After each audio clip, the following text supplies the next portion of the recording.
Hello dear students, कैसे हैं आप सभी। यहाँ आप देख रहे होंगे कि मैंने जेनेटिक्स की सेकंड वीडियो कवर करी हुई है। टॉपिक जो है मेंडल के लॉ पर बेस्ड टॉपिक जो है नॉन मेंडेलियन इनहेरिटेंस। अब नॉन मेंडेलियन इनहेरिटेंस जो टॉपिक है वो बहुत ही इंपॉर्टेंट टॉपिक है। इनमें से किसी भी बोर्ड में आप ये मान के चलिए कि आपके फाइनल्स में एक क्वेश्चन यहाँ से डेफिनेटली देखने मिलेगा, चाहे वो ऑब्जेक्टिव का हो, चाहे वो पूरा थ्योरी फॉर्म में लिखने के लिए हो। तो प्लीज इसे बहुत ध्यान से समझिएगा, मोस्ट प्रोबेबली इसके एग्जाम्पल्स इंपॉर्टेंट होते हैं। टॉपिक जैसा दिया हुआ है non Mendelian inheritance. Non Mendelian inheritance से क्लियर हो रहा है कि ये टॉपिक मेंडल्स के लॉ को फॉलो नहीं कर रहा है। जो मेंडल के लॉ को फॉलो करता है उन्हें कहते हैं मेंडेलियन इनहेरिटेंस, जिसमें 3 लॉ दिए गए हैं। बट नॉन मेंडेलियन इनहेरिटेंस में मेंडल्स के लॉ को जो फॉलो नहीं कर रहे थे, ऐसे 5 थ्योरीज को दिया गया 3 साइंटिस्ट के थ्रू, पॉल कॉरेंस, शेरमार्क और जोहेंसबर्ग। तो यहाँ पर 3 बताए गए हैं। जो तो सबसे पहले हम देखें 5 जो थ्योरीज हैं। इनकम्प्लीट डोमिनेंस, को dominance, multiple allelism, polygenic inheritance और फिफ्थ प्लियोट्रॉपी इफेक्ट। बहुत ध्यान से समझिएगा पांचों को बहुत अच्छी तरह से, कि दिमाग में कॉन्सेप्ट क्लियर हो जाए।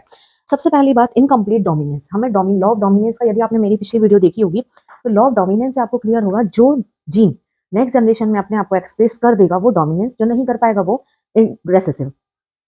इनकम्प्लीट मतलब, डोमिनेंस वर्ड का मतलब तुम्हें पता है, बट इनकम्प्लीट का मतलब जो कंप्लीटली एक्सप्रेस नहीं कर पा रहा है। हमें क्या पता है, फर्स्ट वाले को देखें तो capital T capital T capital T small T small T, ये पूरी तरह से डोमिनेंट, ये पूरी तरह से रेसेसिव।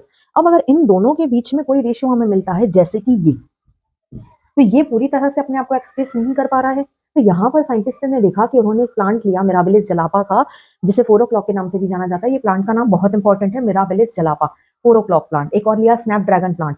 उन्होंने क्या देखा, उसमें रेड कलर के फ्लावर लिए उन्होंने और व्हाइट कलर के फ्लावर लिए। अब जब रेड और व्हाइट का पूरा क्रॉस किया गया, क्योंकि ये मोनोहाइब्रिड क्रॉस पर बेस्ड है, तो जब क्रॉस किया गया तो उन्हें पिंक कलर के फ्लावर मिले, ना ही रेड मिले और ना ही उन्हें व्हाइट कलर के मिले। उन्हें जो फ्लावर मिले वो पिंक कलर के फ्लावर थे, जो लॉ ऑफ डोमिनेंस को फॉलो नहीं कर रहा था। इसीलिए इस जो ये रिजल्ट आया, उससे उन्होंने जो थ्योरी प्रिस्क्राइब करी वो थ्योरी थी इनकम्प्लीट डोमिनेंस। बहुत इंपॉर्टेंट एग्जांपल है, प्लीज इसे नोट डाउन करते जाएं। सेकंड वाला जो उन्होंने थ्योरी प्रिस्क्राइब करी वो थी को डोमिनेंस। को डोमिनेंस का मतलब होता है, डोमिनेंस तो हमें क्लियर है कि जो अपने आप को एक्सप्रेस करेगा वो डोमिनेंट, जो नहीं करेगा वो रेसेसिव। को का मतलब होता है साथ साथ। तो साथ साथ मतलब, इसमें उन्होंने एक एग्जांपल लिया। एग्जांपल में उन्होंने 2 अलग अलग गाय ली, 2 अलग अलग कलर की गाय को बीच में क्रॉस कराया। एक का कलर ब्लैक था, एक का कलर व्हाइट था। एक ब्लैक कलर की थी और एक व्हाइट कलर की थी। जब दोनों को क्रॉस कराया, ये भी मोनोहाइब्रिड पर बेस्ड है, तो उन्हें जो कलर आया वो कलर ना रेड था, मतलब ब्लैक था, ना व्हाइट था, और ना ही ब्लैक व्हाइट से मिक्स कोई तीसरा कलर था, बल्कि जनरेशन में जो नई काऊ का कलर आया उसकी बॉडी पर दोनों ही कलर के स्पॉट पाए जा रहे थे। दोनों ही कलर के स्पॉट मतलब ब्लैक कलर के भी और व्हाइट कलर के भी, मतलब दोनों ही जीन अपने आप को एक्सप्रेस करना चाह रहे हैं। कोई भी जीन अपने आप को रेसेसिव कंडीशन में नहीं डालना चाह रहा है। इसे कहते हैं कोडोमिनेंस। इसके बाद में एक और एग्जांपल यहाँ से इंपॉर्टेंट है, ब्लड ग्रुप का। ब्लड ग्रुप में यदि आप बात करें तो एबीओ ब्लड ग्रुप जो होता है, जिसमें ए और बी दोनों ही अपने आप को एक्सप्रेस करना चाहते हैं। यदि मदर का बी है पॉजिटिव और फादर का ए पॉजिटिव है, और बच्चे में यदि ए भी पॉजिटिव आता है, इसका मतलब है कि ना ए रेसेसिव बनना चाहता है ना बी रेसेसिव बनना चाहता है, दोनों ही अपने आप को एक्सप्रेस करना चाहते हैं। इस कारण से बच्चे में जो ब्लड ग्रुप आता है वो ए बी पॉजिटिव आता है। अब इसके बाद में हम कंटिन्यू करें हमारे तीसरे वाले लॉ पर। तीसरा जो है Mendelian multiple allelism.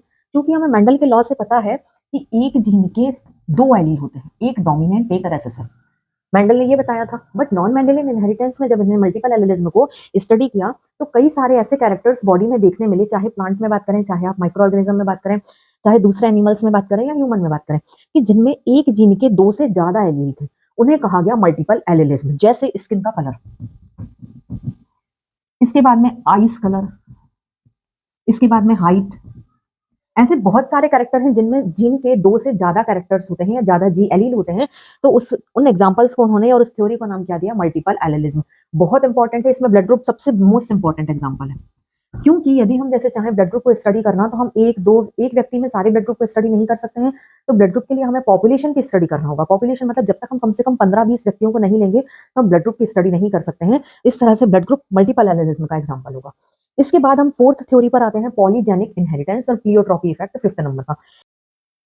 Polygenic inheritance और प्लियोट्रॉपी इफेक्ट आप बहुत ध्यान से समझिएगा, इससे मैंने कई बार हैशटैग मार्क भी बनाया हुआ है।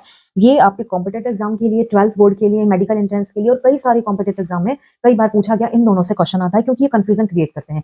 अगर आपने एक को याद कर लिया तो आप दूसरे को बहुत अच्छे से याद कर सकते हैं। और एक को याद करने की जो मैं ट्रिक आपको बता दे रही हूँ, नाम से समझ में आ रहा है, पॉलीजेनिक मतलब जीन बहुत सारे जीन। जैसे हम यहाँ पर 3 जीन ले लें तो जीन बहुत सारे हैं, बट कैरेक्टर उनको एक्सप्रेस करने वाला केवल एक होगा।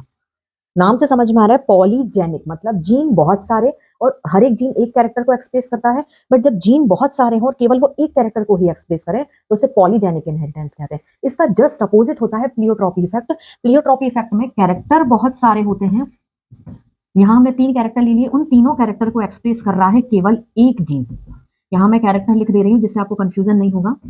तो वो कहलाता है प्लियोट्रॉपी इफेक्ट। मतलब जब जीन बहुत सारे होंगे, पॉलीजीन एक कैरेक्टर को एक्सप्रेस करेंगे तो वो हो जाएगा पॉलीजेनिक इनहेरिटेंस, और जब कैरेक्टर बहुत सारे होंगे वो केवल एक ही जीन के द्वारा कैप्चर किए जाएंगे या एक्सप्रेस किए जाएंगे तो वो होगा प्लियोट्रॉपी इफेक्ट। मोस्ट आईएमपी है, इसे आप बार बार देखें, कहीं आपको कंफ्यूजन जाता है तो प्लीज आप कमेंट सेक्शन में मैसेज करें, उसे मैं और इजीली तरीके से बताऊंगी। और ये पूरी की पूरी वीडियो जो मैं आपको डाल रही हूँ प्लीज इन्हें नोट डाउन करते जाएं, और जिन क्वेश्चंस को मैं इंपॉर्टेंट बता रही हूँ उन पर बहुत ध्यान दें, ये आपके फाइनल्स के लिए बहुत हेल्प करेंगे। प्लीज वीडियो को फॉरवर्ड करें, चैनल को सब्सक्राइब करें। Thank you.